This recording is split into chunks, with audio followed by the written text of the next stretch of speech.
स्वामी समर्थांची शिकवण. सत्कर्माचा अहंकार कधीही करू नये. एका हाताने केलेली मदत दुसऱ्या हाताला कळू नये असे सांगितले जाते.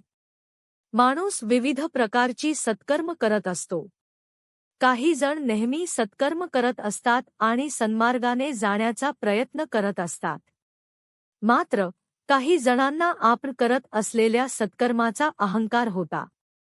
अशावेळी स्वामी समर्थांनी दिलेली शिकवण किती नेमकी आहे याचा प्रत्यय येतो.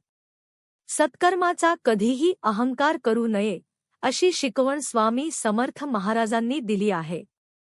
असाच एक अनुभव आज आपण पाहूया. नेमके काय घडले, समाजाला यातून काय बोध मिळाला, जाणून घेऊया. केशव देशपांडे नावाचा एक गृहस्थ धार्मिक होता. त्याची पत्नी संगीता कर्तव्यनिष्ठ होती. केशव यांच्याकडे दत्त जयंतीचा उत्सव फार मोठ्या प्रमाणात साजरा होत असे. प्रसाद म्हणून ते गावजेवण घालत असत. एका वर्षी त्यांची आर्थिक स्थिती खालावल्यामुळे गावजेवणाचा बेत ते रद्द करतात. त्याऐवजी 11 ब्राह्मण आणि स्वामींना बोलवायचे असे ठरवतात. त्यासाठी स्वामींना आमंत्रण द्यायला निघतात. रस्त्यात त्यांना एक कुष्ठरोगी भेटतो. तो सुद्धा स्वामींकडे रोगाच्या मुक्तीची अभिलाषा घेऊन जात असतो. केशव स्वामींना आपले मनोगत सांगतात. इकडे तो रोगी केशवांपासून खूप मागे उभा राहतो. स्वामी केशवकडून चंदनाचे खोड मागवतात. ते खोड मागे उभ्या असलेल्या रोग्याला देतात आणि म्हणतात की, हे उगाळून लाव, तुझा रोग बरा होईल. मग केशवकडे पाहून स्वामी म्हणतात की, तुझ्या घरी आम्ही दत्त जयंतीला येऊ.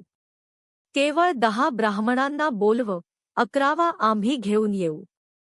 दुसरीकडे ते चंदन उगाळून लावल्यामुळे रोगी पूर्णपणे रोगमुक्त होतो. तो कृतज्ञता व्यक्त करण्यासाठी स्वामींकडे येतो. पण दुरूनच स्वामींना नमस्कार करतो.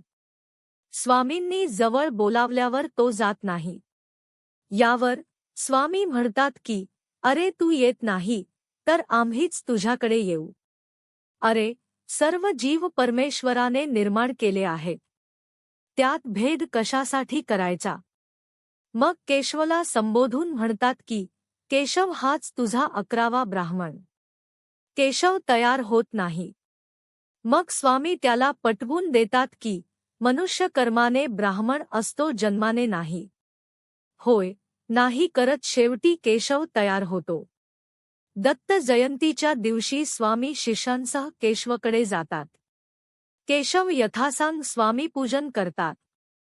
जेवणासाठी सर्व बसणार इतक्यात सर्व गावकरी केशवच्या घरी जमा होतात. सर्व गावरुंद पाहून केशव भीतीने गारठून जातो. तो स्वामींना सांगतो की, अन्न फक्त आमंत्रित लोकांना पुरेल इतकेच आहे. स्वामी म्हणतात की, विश्वास ठेव, सर्व काही ठीक होईल. केशव आणि संगीता गावक्यांना वाढायला सुरुवात करतात. सर्व गावकरी तृप्त होतात आणि आपापल्या घरी निघून जातात. केशव गहिवरून स्वामींचे आभार मागतो. स्वामी, तुमच्यामुळे गावासमोर माझी अब्रू गेली नाही. मी यावर्षी जेवण देऊ शकलो नाही, तरी तुमच्यामुळे हे सर्व शक्य झाले. स्वामी संतापतात. ते केशवला कठोर शब्दात समज देतात. अरे, हे मी काय लावलं आहे. मी जेवण देतो, मी उत्सव करतो. अरे, सर्व जेवण ईश्वर देतो.